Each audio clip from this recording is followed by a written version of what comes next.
안녕? 오늘은 특별한 주제로 찾아왔어. 등산도 명상이다 하는 주제로 이야기를 나눠볼게. 너는 등산을 하면서 어떤 생각을 해? 단순히 운동이라고만 생각해? 아니면 그저 정상에 올라 경치를 보기 위한 수단일까? 오늘 나는 등산이 단순한 신체 활동을 넘어서 우리 마음을 정화하고 내면의 평화를 찾는 명상의 한 형태가 될 수 있다는 걸 이야기하려고 해.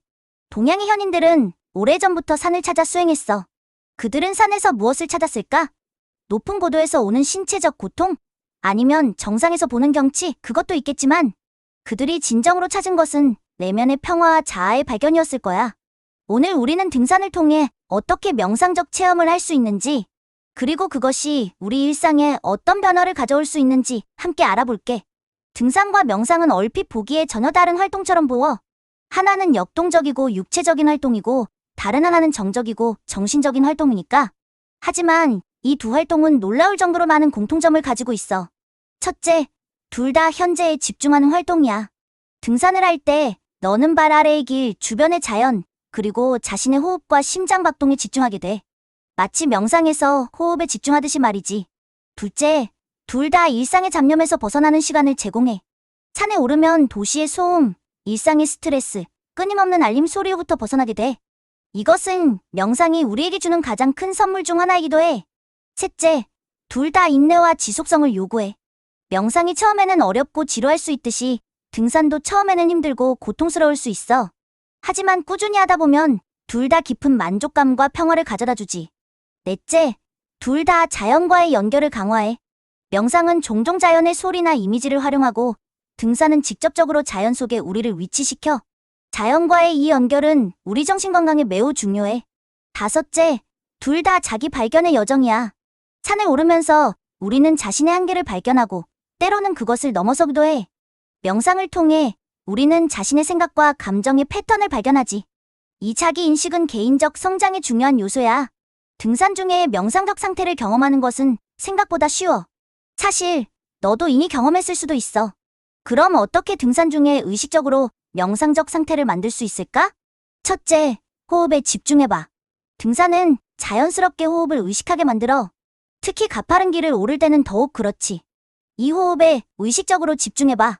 깊고 규칙적인 호흡을 유지하면서 공기가 들어오고 나가는 것을 느껴보는 거야. 둘째, 발걸음에 주의를 기울여봐. 발이 땅에 닿는 순간 그 감각을 느껴봐. 이것은 걷기 명상의 기본 원리야. 각 발걸음마다 지면과의 접촉, 근육의 움직임, 균형을 유지하는 과정을 의식해보는 거야. 셋째, 감각을 열어둬. 주변의 자연을 모든 감각으로 경험해봐. 새소리, 바람소리, 나무잎 사이로 비치는 햇빛, 흙과 나무의 냄새, 피부에 느껴지는 바람의 감촉. 이 모든 것을 충분히 느껴봐. 넷째, 생각이 떠오르면 그저 알아차리고 놓아줘. 등산 중에도 다양한 생각이 떠오를 수 있어. 그것들을 판단하지 말고 그저 구름이 지나가듯 흘러가게 두는 거야. 다섯째, 리듬을 찾아봐. 등산은 자연스러운 리듬을 만들어내. 발걸음, 호흡, 심장 박동이 하나의 리듬으로 조화를 이루는 순간을 경험해보는 거야. 이 리듬은 깊은 명상 상태로 들어가는 문이 될 수 있어. 이렇게 등산 중에 명상적 상태를 경험하면 너는 걷는 명상을 실천하고 있는 거야. 이것은 티베트의 승려들이 수세기 동안 실천해온 수행법이기도 해.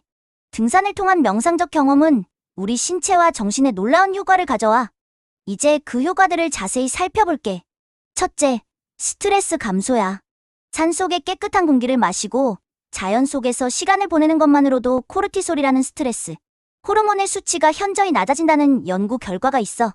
여기에 명상적 걷기를 더하면 그 효과는 더욱 커지지. 둘째, 정신적 명료함이야. 등산은 산소 공급을 증가시켜 뇌 기능을 향상시켜.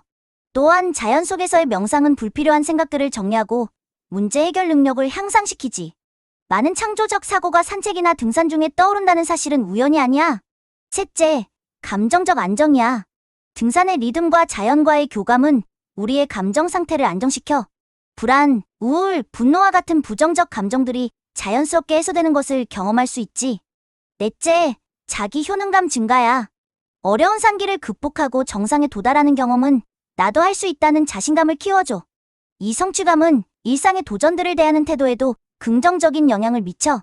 다섯째, 영적 경험이야. 많은 사람들이 산에서 경외감, 감사함, 연결감과 같은 영적 경험을 해. 이것은 종교적 신앙과 관계없이 인간이 자연과 깊이 연결될 때 느끼는 보편적인 경험이야. 여섯째, 창의성 향상이야. 등산 중의 명상적 상태는 우리의 창의적 사고를 촉진해. 일상에서 벗어나 다른 관점에서 문제를 바라볼 수 있게 해주어 새로운 아이디어와 해결책을 발견하게 도와주지. 이런 효과들은 단순한 이론이 아니야. 많은 연구들이 자연 속에서의 신체 활동과 명상이 결합될 때 나타나는 이런 긍정적 효과들을 증명하고 있어. 한국은 국토의 70%가 산으로 이루어진 나라야. 그래서인지 한국 문화에서 산은 특별한 의미를 가져. 예로부터 한국인들은 산을 신성시하고 산에서 수행하고 산을 통해 자연과 교감해왔어. 한국의 많은 사찰들이 산 속에 위치한 것도 우연이 아니야. 불교 수행자들은 산의 고요함과 아름다움이 명상과 깨달음의 이상적인 환경을 제공한다고 믿었어. 그들은 산 속에서 걷기 명상, 좌선, 다도와 같은 다양한 명상법을 실천했지. 현대의 한국인들에게도 등산은 여전히 중요한 문화야. 주말마다 많은 사람들이 도시를 벗어나 산을 찾아. 그들에게 등산은 단순한 취미가 아니라 일상에서 벗어나 자신을 되찾는 시간이야. 특히 주목할 만한 것은 한국의 등산 문화에는 이미 명상적 요소가 자연스럽게 녹아있다는 점이야. 산행 중에 잠시 멈춰 경치를 감상하는 순간, 정상에서 차를 마시며 휴식을 취하는 시간, 그리고 산사에서 잠시 명상하는 시간 등은 모두 등산과 명상이 자연스럽게 결합된 한국적 문화의 예지. 또한 한국의 전통 사상인 풍수지리학에서도 산은 중요한 요소야. 산은 기의 흐름을 결정하는 중요한 요소로 여겨졌고, 그래서 많은 한국인들이 산에서 에너지를 얻고자 했어. 이처럼 한국인들에게 산은 단순한 지형이 아니라 정신적, 문화적으로 깊은 의미를 가진 공간이야. 그래서 한국인들에게는 등산도 명상이다라는 개념이 더욱 자연스럽게 받아들여질 수 있을 거야. 이제 등산을 통해 어떻게 더 깊은 명상적 경험을 할 수 있는지 실천적인 가이드를 제시해줄게. 우선 준비 단계에서는 등산 전에 잠시 명상의 시간을 가져봐. 눈을 감고 깊게 호흡하면서 오늘의 산행에 대한 의도를 설정해보는 거야. 단순히 정상에 오르는 것이 아니라 내면의 여정을 시작한다는 마음가짐을 가져봐. 가능하다면 혼자 산행하는 시간을 가져보는 것도 좋아. 물론 함께하는 등산도 즐겁지만 혼자만의 시간은 더 깊은 명상적 경험을 가능하게 해. 산행 중에는 처음 30분은 그저 걷기에 집중해봐. 몸을 워밍업하고 리듬을 찾는 시간이야.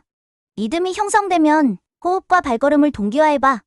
예를 들어 2걸음에 들이마시고 3걸음에 내쉬는 식으로 호흡과 걸음의 패턴을 만들어보는 거야. 주기적으로 멈춰서 주변을 관찰해봐. 풍경을 감상하는 것을 넘어 그 순간의 소리, 냄새, 감촉을 모두 느껴보는 거야. 가파른 오르막이나 어려운 구간에서는 지금 이 순간에 더욱 집중해봐. 그 어려움 자체를 명상의 대상으로 삼아보는 거야. 정상에 도달하면 서두르지 말고 충분한 시간을 가져봐. 사진 몇 장 찍고 바로 하산하는 것이 아니라 그 공간과 순간을 충분히 경험해보는 거야. 감사의 명상을 해봐. 여기까지 올 수 있게 해준 자신의 몸, 아름다운 자연, 그리고 이 경험을 가능하게 한 모든 것들에 감사함을 표현해보는 거야. 하산은 또 다른 명상의 기회야. 오르막과는 다른 신체 사용, 다른 관점에서 보는 풍경을 경험해봐. 하산 중에는 특히 발걸음에 주의를 기울여. 미끄러지거나 넘어지기 쉬우므로 이것을 주의력 명상의 기회로 삼아. 집에 돌아와서도 그 경험을 이어가봐. 산에서의 경험, 느낌, 통찰을 일기에 기록해보는 것도 좋지. 다음 등산을 계획하되 목표나 성취에 집착하지 말고 과정 자체를 즐기겠다는 의도를 가져봐. 이러한 접근법은 등산을 단순한 신체 활동이나 취미를 넘어 깊은 자기 탐색과 명상의 여정으로 변화시킬 거야. 오늘 우리는 등산도 명상이다라는 주제로 이야기를 나눴어. 등산과 명상이 어떻게 자연스럽게 하나가 될 수 있는지, 그리고 그것이 우리의 신체적, 정신적 건강에 어떤 영향을 미치는지 살펴봤지. 근대의 바쁜 일상 속에서 우리는 종종 내면의 목소리에 귀 기울이는 시간을 잃어버려. 끊임없는 알림 소리, 빠르게 변화하는 뉴스, 그리고 끝없는 일의 목록 속에서 우리 자신을 잃어버리기도 하고, 산은 우리에게 다시 호흡할 공간을, 다시 생각할 시간을, 그리고 다시 느낄 기회를 제공해. 산에서 우리는 단순함과 본질을 경험해. 오르고, 호흡하고, 느끼는 것. 그것이 전부야. 너의 다음 등산이 단순한 운동이나 취미가 아닌 깊은 명상의 여정이 되길. 산을 오르면서 너도 내면의 평화라는 또 다른 정상에 도달할 수 있기를.